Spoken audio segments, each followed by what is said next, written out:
चेतना का विज्ञान है, ईश्वर का वरदान है।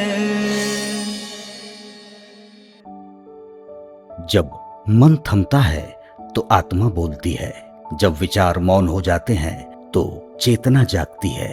यही है ध्यान, एक अनुभव जो न केवल आध्यात्मिक है बल्कि अब वैज्ञानिक रूप से भी सिद्ध है। वास्तव में ध्यान एक चीज का है और वो ये है कि ध्यान है वर्तमान में रहने का काम। जो कुछ सोच रहे हैं, जो कुछ बोल रहे हैं, हम वही रहें। ध्यान बहुत ही सरल है, सरलता में रहना ही ध्यान है। कि मैं आपको दर्शकों को सबको बताता हूँ कि यदि आप एक बार जीना सीख जाएं, जान जाएं कैसे जिया जाता है, तो जीने का आनंद आ जाए। जीवन इसलिए नहीं मिला था कि हम संसार की इतनी दुश्वारियों में घिर करके परेशान रहें। जीवन इसलिए मिला था कि हम खुशहाल रहें।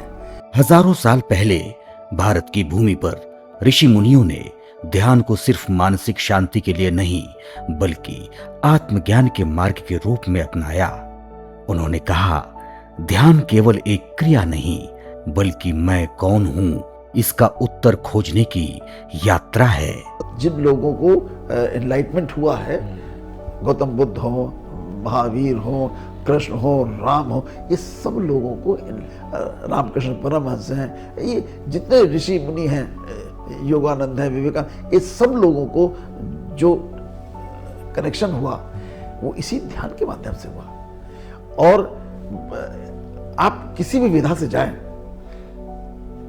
ध्यान के महादेव ने 112 तरीके डिस्क्राइब किए हैं। अल्टीमेटली उसी वाइब्रेशन के माध्यम से आप उस परम पिता परमात्मा से कनेक्ट होते हैं।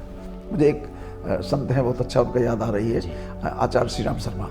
आचार्य श्री राम शर्मा ने गायत्री परिवार की स्थापना करी, लेकिन उसके बाद जब वो लास्ट स्टेज में जब पहुंचे और जब ब्रह्म ज्ञान उनको प्राप्त हुआ, उस समय फिर ये मंदिर सब भूल गए। उन्होंने कहा इसकी कुछ नहीं, अब तो सीधे कनेक्ट होना है। और उन्होंने जागृत अवस्था में शरीर छोड़ा, बता के छोड़ा, टाइम निर्धारित करके छोड़ा कि अब मेरा इस शरीर की आयु पूरी हो गई है, अब मुझे शरीर छोड़ना है। इसलिए भी छोड़ना है कि अब मैं इस शरीर में रह करके उतना कल्याण नहीं कर सकता हूँ संसार का जितना शरीर छोड़ कर सकता हूँ। शरीर का मोह ही खत्म हो जाता है। ऐसे ही ब्रह्मा कुमारी के जो ब्रह्मा बाबा हैं, उन्होंने भी बाकायदे शरीर जब छोड़ा तो अपना चाबियां उन्होंने हैंड ओवर करी।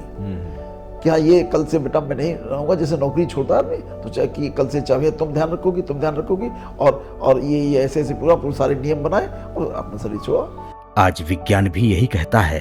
एमआरआई और ईईजी स्कैन बताते हैं कि ध्यान करते समय मस्तिष्क की प्रीफ्रंटल कॉर्टेक्स सक्रिय हो जाती है, तनाव कम होता है और शरीर का इम्यून सिस्टम बेहतर काम करता है।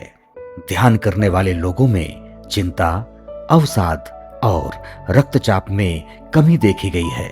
इस तेज भागती जिंदगी में जहां हर पल सूचना का हमला है, ध्यान एक शरण है, एक विराम जहां आप स्वयं से मिलते हैं। ध्यान एक ऐसी विधा है जिसके द्वारा वो जीवन के सारे कष्टों से निवारण पा सकता है। न केवल कष्टों से निवारण पा सकता है बल्कि यदि उसको और एक्सीड करे तो उस परम पिता परमात्मा से कनेक्ट होके पूरा का पूरा उसको परम ज्ञान प्राप्त हो सकता है और वो सारे ब्रह्मांड के सारे रहस्य जान सकता है इसी रास्ते में चल करके। ध्यान किसी धर्म या पंथ की सीमा में नहीं बंधा। आप किसी कुर्सी पर बैठे या जमीन पर या फिर चलते हुए, जब भी आप वर्तमान क्षण में पूर्ण रूप से उपस्थित होते हैं, आप ध्यान में होते हैं। हार्वर्ड, स्टैनफोर्ड, एमआईटी जैसे संस्थानों की रिसर्च इस बात की पुष्टि करती है कि नियमित ध्यान से ग्रे मैटर की डेंसिटी बढ़ती है, जो याददाश्त और निर्णय लेने की क्षमता को सुधारता है। ये शरीर का नहीं, मस्तिष्क और आत्मा का व्यायाम है। आध्यात्मिक दृष्टि से ध्यान केवल चित्त की शांति नहीं बल्कि आत्मा की यात्रा है। एक से अनेक की ओर नहीं बल्कि अनेक से एक की ओर। आज दुनिया की स्कूलों से लेकर मल्टीनेशनल कंपनियों तक ध्यान एक औजार बन चुका है, तनाव घटाने, फोकस बढ़ाने और कर्म में संतुलन लाने का। ध्यान वो सेतु है जो विज्ञान को अध्यात्म से जोड़ता है। ये सिर्फ आंखें बंद करना नहीं, बल्कि जीवन के द्वार खोलना है।